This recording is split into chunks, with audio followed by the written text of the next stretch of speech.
Vrede voor jou, van God onze levensbron, van Jezus onze levensweg, van de Geest Gods adem in ons. Onze hulp is in de naam van de Heer, die hemel en aarde gemaakt heeft, die trouw is tot in eeuwigheid en niet loslaat het werk van zijn handen.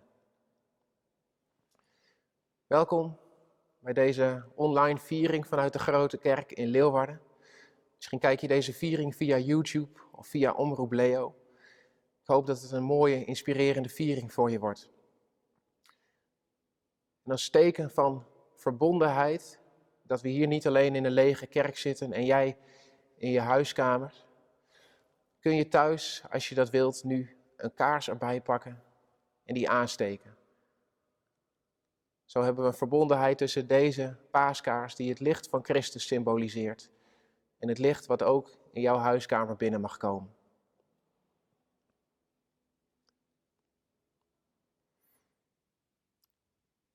Laten we samen bidden aan het begin van deze dienst.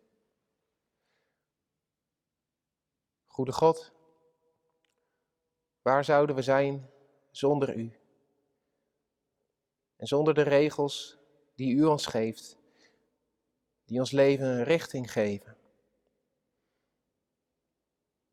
We bidden U, haal ons weg uit de angst en zet ons in Uw licht.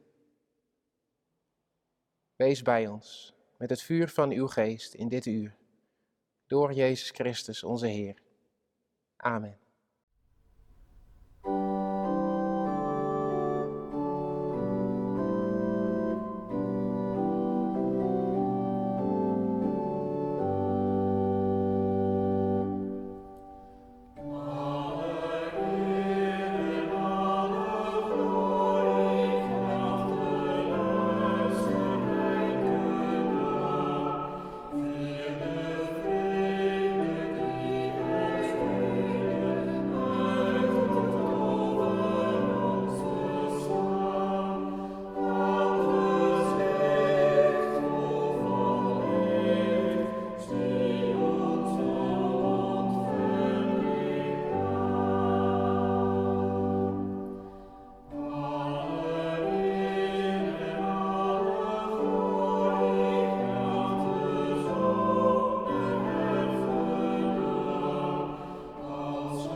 Toen sprak God deze woorden.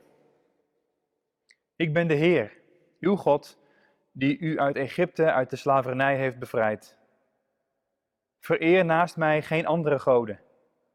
Maak geen godenbeelden, geen enkele afbeelding van iets dat in de hemel hierboven is, of van iets beneden op de aarde, of in het water onder de aarde. Kniel voor zulke beelden niet neer.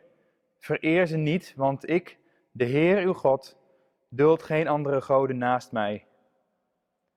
Voor de schuld van de ouders laat ik de kinderen boeten, en ook het derde geslacht en het vierde wanneer ze mij haten. Maar als ze mij lief hebben en doen wat ik gebied, bewijs ik hun mijn liefde tot in het 1000ste geslacht. Misbruik de naam van de Heer uw God niet, want wie zijn naam misbruikt, laat hij niet vrij uitgaan. Houd de Sabbat in ere, het is een heilige dag. 6 dagen lang kunt u werken en al uw arbeid verrichten, maar de 7e dag is een rustdag, die gewijd is aan de Heer uw God. Dan mag u niet werken. Dat geldt voor u, voor uw zonen en dochters, voor uw slaven en slavinnen, voor uw vee en ook voor vreemdelingen die bij u in de stad wonen. Want in 6 dagen heeft de Heer de hemel en de aarde gemaakt en de zee met alles wat er leeft. En op de 7e dag rustte hij. Daarom heeft de Heer de Sabbat gezegend en heilig verklaard. Toon eerbied voor uw vader en uw moeder. Dan wordt u gezegend met een lang leven in het land dat de Heer uw God u geven zal. Pleeg geen moord, pleeg geen overspel, steel niet, leg over een ander geen vals getuigenis af. Zet uw zinnen niet op het huis van een ander en evenmin op zijn vrouw, op zijn slaaf, zijn slavin, zijn rund of zijn ezel, of wat hem ook maar toebehoort. Heel het volk was getuige van de donderslagen en lichtflitsen, het schallen van de ramshoorn en de rook die uit de berg kwam. Bij die aanblik deinden ze achteruit en ze bleven op grote afstand staan. Ze zeiden tegen Mozes: spreekt u met ons, wij zullen naar u luisteren. Maar laat God niet met ons spreken, want dan sterven we. Maar Mozes antwoordde: wees niet bang. God is gekomen om u op de proef te stellen en u met ontzag voor hem te vervullen, zodat u niet meer zondigt. En terwijl het volk op een afstand bleef staan, ging Mozes naar de donkere wolk waarin God aanwezig was.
Gemeente van Christus, de hoogste vorm van vrijheid is een democratisch tot stand gekomen wet. Dat hoorde ik Jan Terlouw op de radio zeggen. Ja, ook na het touwtje uit de brievenbus is hij nog altijd niet met maatschappelijk pensioen. Terlouw geeft daarmee een opvatting over vrijheid die eigenlijk haaks staat op de meest populaire opvatting over vrijheid. Namelijk dat vrijheid samenvalt met autonomie. Dat is letterlijk jezelf de wet stellen. En onvrijheid is dan een ander die je de wet stelt. Zo'n wet als de 10 geboden zou je ook zo op kunnen vatten. Als een wet die de ander ontstelt en dus onvrijheid inhoudt. Heel democratisch lijkt die wet ook niet tot stand te komen. Hij wordt nogal paternalistisch, van bovenaf, van een berg, ons opgelegd. Van bovenaf. En of dat van bovenaf opgelegde ons vrijheid geeft, dat valt nog te bezien. Maar een wet als zodanig, daar heeft Jan Terlouw denk ik gelijk in, maakt ons niet direct onvrij. En misschien beperkt hij je persoonlijke vrijheid een beetje om te doen en te laten wat je zelf wilt. Maar vrijheid begrijpen we dan te veel als een persoonlijk eigendom. Met de recente herdenking van de bevrijding herinneren we ons steeds weer dat vrijheid een relationeel begrip is. Vrijheid is iets wat we elkaar geven. Voor mijn vrijheid ben ik afhankelijk van een ander. En ook afhankelijk van een overheid die vrijheid beschermt. Als je vrijheid begrijpt als niemand heeft het recht om mij iets op te leggen. Niemand vertelt mij wat ik wel en niet mag zeggen in dit land. Dan mis je dat aspect van vrijheid. Onbegrensde vrijheid is schadelijk. Want zomaar valt die in de handen van mensen met de meeste macht, het meeste geld, de meeste invloed of de oudste rechten. Om dat gevaar te beperken hebben we wetten die de vrijheid van ieder mens dienen. En dus met name de vrijheid beschermen van diegenen van wie de vrijheid bedreigd wordt. En samen overeenkomen hoe die wetten eruit moeten zien, dat noemt Jan Terlouw heel mooi en terecht de hoogste vorm van vrijheid. Toch, dat zijn dan de wetten die we samen overeenkomen. Maar hoe zit dat met deze 10 geboden? Die komen, als we het verhaal moeten geloven, zo ongeveer recht uit de hemel vallen. Met allemaal vuur en rook vanaf die berg. Alle zeilen worden bijgezet om te laten zien dat we deze geboden niet kunnen indampen tot een humanistisch sausje, tot een setje normen en waarden. Vaak hoor ik dat kerkverlaters trouwens zeggen, als ze niet al te getraumatiseerd zijn. Dat ze niet per se meer in God geloven, maar wel blij zijn met een stukje normen en waarden die ze hebben meegekregen. Daar is op zich niks mis mee. Je kunt het maar beter wel hebben dan niet, denk ik. Maar kunnen wij nog iets met die verticale dimensie van de 10 geboden? Ik zeg nog, en dat is altijd het teken dat het moderne denken dat eigenlijk onmogelijk lijkt te maken. Want joehoe, een soort bovennatuurlijke vinger die op een door rook en vuur onzichtbare bergtop geboden in 2 stenen platen kerft. Nou ja, joehoe, raar verhaal. Dat is ook een beetje zo. Vorige week zei ik dat in die godsverschijning op de berg het gaat over hoe heel anders God ook nog een keer kan zijn. Van een heel andere orde. En het geldt ook voor deze 10 geboden. Van een heel andere orde. En het geldt ook voor de mensen die ze ontvangen en ernaar gaan leven. Dat deze mensen ook tot die heel andere orde gaan behoren. Ook als je die bovennatuurlijke vingers niet zo letterlijk voor je ziet, kun je misschien wel iets met de gedachte dat wat hier in de 10 geboden staat, getuigt van een heilig besef van het leven en van de levensbron. De 10 geboden vallen uiteen in 2 keer 5 geboden. De eerste 5 vragen onze toewijding aan God, aan de Heilige zelf, aan zijn naam. En het opschrift van de 10 geboden herinnert het volk aan de bevrijding. Ik ben de ene, je God, die je uit het slavenhuis heeft bevrijd. Daar erken je goede wetten dan ook aan? Of ze de vrijheid van de samenleving dienen? Gaan mensen onder wetten gebukt of vergroten die wetten de vrijheid? Wat hier in de 10 geboden op het spel staat, is dus wat er heilig voor ons is. Is bijvoorbeeld er nog heilige tijd? Of is alle tijd hetzelfde? Kun je 24/7 doorgaan, altijd aanstaan? Of is er nog tijd die apart staat, buiten de economie en buiten het nuttig bezig zijn? Zijn er nog heilige plekken? Is elke steen die op een andere ligt gewoon een gebouw? Of zou je bijvoorbeeld deze kerk met al die eeuwen gebed en lofzang kunnen ervaren als een heilige plek? Zijn er landschappen heilig? Of mag je overal zomaar een snelweg doorheen trekken of er een windmolenpark ingooien? Zie je iets heiligs in de verbondenheid tussen ouders en kinderen? Staat er iets heiligs op het spel in de opvoeding? Is er iets bijzonders wat jij van je ouders hebt meegekregen, wat je door wilt geven aan je kinderen, aan de nieuwe generatie? Is het leven van een ander mens heilig voor je? Of mag je die uitbuiten? Mag je erop rekenen dat hij goedkope kleding en mobieltjes voor je maakt en doodgaat bij de bouw van WK-stadions? Zijn kwetsbare ouderen dor hout? Of is hun leven het beschermen waard?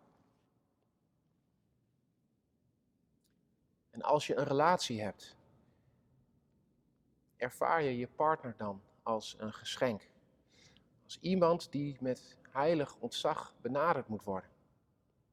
Iemand die ook altijd anders blijft, die je niet in de vingers krijgt, die je nooit helemaal kent, die je altijd nog kan verrassen? Is het bezit van een ander heilig voor je? Dat is niet alleen niet jatten, maar ook geven en gunnen wat een ander toekomt. Probeer je eerlijk je belastingaangifte te doen. En probeert die belastingdienst dan ook eerlijk te geven aan wie het toekomt. En mentaal kun je denken, kun je loslaten wat van een ander is. En dat een ander misschien meer heeft dan jij. Lukt het je om dankbaar te zijn voor wat je wel hebt? Heilig is volgens mij het kernwoord. In een wet staat omschreven wat heilig voor ons is. Waar je niet aan mag tornen. Wat niet kapot te relativeren valt. En of dat nou uit de hemel komt vallen, of dat we dat samen met elkaar bepalen, of een combinatie van die twee, dat maakt eigenlijk niet zoveel uit. Als je artikel 1 van de grondwet leest, over gelijkheid, dan drukt dat uit wat wij heilig vinden. Ieder is voor de wet gelijk. En je ziet dat ook die wet met een religieuze ernst benaderd wordt. Toen ik voor het eerst in het provinciehuis hier kwam, waren ze net bezig artikel 1 van de grondwet met stickers boven de bezoekersingang aan te brengen. Dat is een zeer Joods gebruik, om de wetten boven de deuren te schrijven. Ieder die door de deur gaat, wordt eraan herinnerd, zowel burgers als beleidsmakers.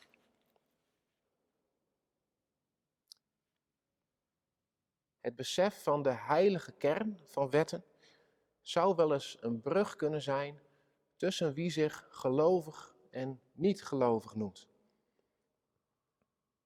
Als gelovige kun je niet claimen beter te weten wat God wil. Wel ben je misschien meer vertrouwd met het idee van het heilige. En als niet-gelovige kun je misschien prima zonder dat hele traditionele godsidee, maar zonder een idee van wat heilig voor je is, wordt het leven een chaos. Misschien zit er wel meer religieuze diepte in onze wetten dan dat je leuk vindt. In dat overeenkomen en opleggen van wetten die onze vrijheid dienen, overstijgen we onszelf. Vindt er, met een duur theologenwoord, transcendentie plaats. Raken we aan iets heiligs. Als die wetten, de 10 geboden, maar ook onze grondwet, raken aan iets heiligs, dan maken ze dus ook vrij. En dan durven ze ook vrij te laten. Dan wordt niet elke wet een verstikkend protocol. Ik vind het knap hoe onze overheid daar nu mee omgaat. Hoe lastig ik sommige regels en wetten nu ook vind. Er worden dingen aan ons als burgers overgelaten. We krijgen een marge van vrijheid, hoe spannend dat nu ook is. En binnen die vrijheid wordt van ons gevraagd het goede te doen. Het leven en de gezondheid van een ander op het oog te hebben. Ik zie hoe onze overheid dat graag wil doen. Vrijheid geven. En de wet vooral gebruiken als een opvoeder. Als correctie wanneer mensen die vrijheid voor zichzelf misbruiken. Laten we dit dan doen. Dankbaar en verantwoordelijk omgaan met de vrijheid die we nu langzaam terugkrijgen.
Ik heb een afkondiging van overlijden voor u. Op de leeftijd van 87 jaar is overleden Renske Adema. Zij heeft lang in haar leven gewoond in Westeinde, in de laatste periode van haar leven in Parkhoven. Afgelopen woensdag heeft de dankdienst voor haar leven in besloten kring plaatsgevonden. Ook wij willen in deze dienst haar naam met dankbaarheid en in verbondenheid noemen. En daarom brengen we deze steen met haar naam erop naar de gedachtenishoek en gedenken haar leven in een moment van stilte.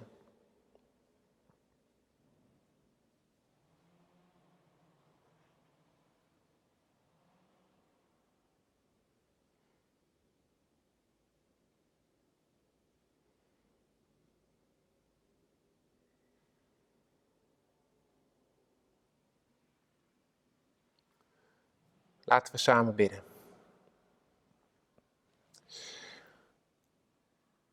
Goede God, we danken u om uw naam in ons midden. Om uw bedoelingen met ons. Ons weg te halen uit de slavernij, uit de angst. En ons in het bevrijdende licht van de dag te zetten. We bidden u, schrijf door de geest uw wet ons in het hart. Dat we aan uw naam genoeg hebben. Dat die ons richting geeft. Dat ons vertrouwen op u is. En niet op die dingen die ons zekerheid en geluk beloven, maar het niet kunnen geven. Dat we uw naam niet verwarren met onze belangen. Dat we uw verborgen wezen niet verwarren met ons beeld van u. We bidden u om rust. Dat er tijd is om te werken en tijd om te leven. Om stil te staan bij het goede van de aarde en het mooie van mensen. Dat we gelegenheid durven nemen om alles wat aan ons trekt even te laten. En uw goedheid zelf te proeven.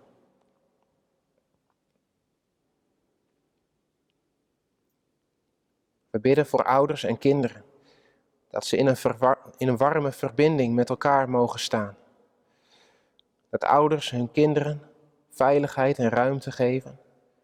En ook aanleiding geven tot dankbaarheid van hun kinderen. We bidden voor iedereen die gebrokenheid ervaart. In het contact met zijn of haar ouders of kinderen. Om heling en toenadering.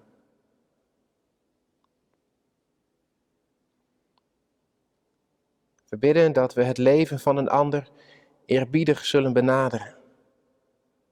Dat we niet doodslaan, maar voorzichtig en wijs zijn, ook met onze woorden. Dat we het heil van een ander op het oog hebben.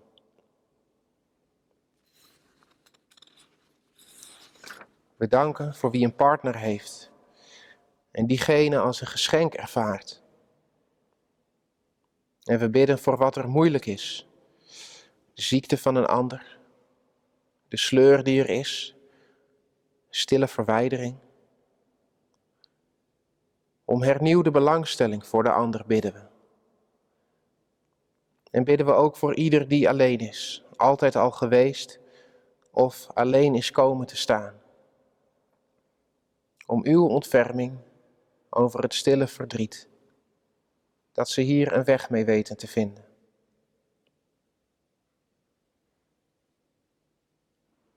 We bidden voor ons eigen hart, dat het tevreden is en niet altijd bezig met meer, meer, meer. Dat uw vrede in ons hart daalt.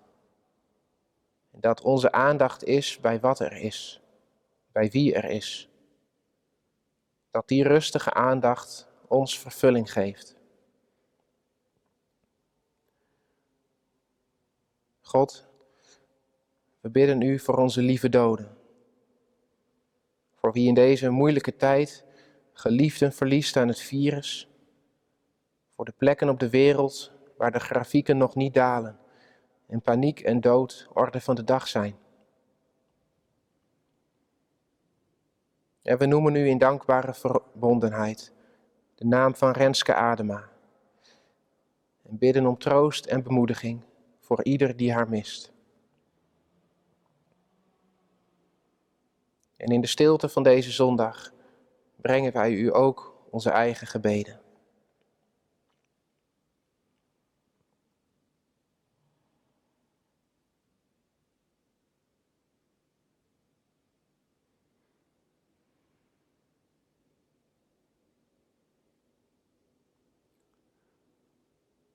En samen bidden we: Onze Vader, die in de hemelen zijt, uw naam wordt geheiligd, uw koninkrijk komen.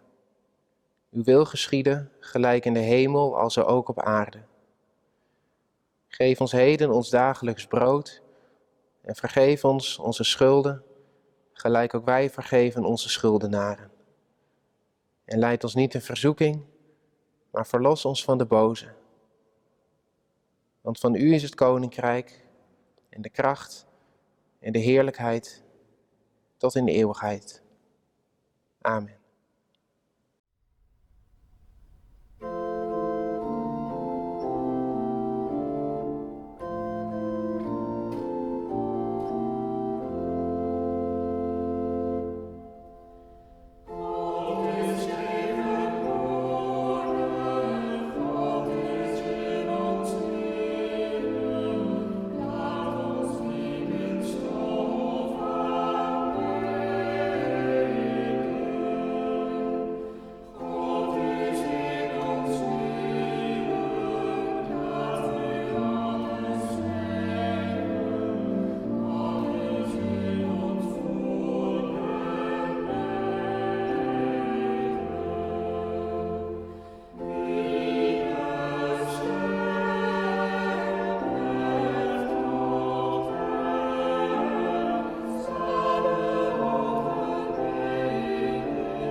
Mag je aan het eind van deze dienst de zegen van God meegeven.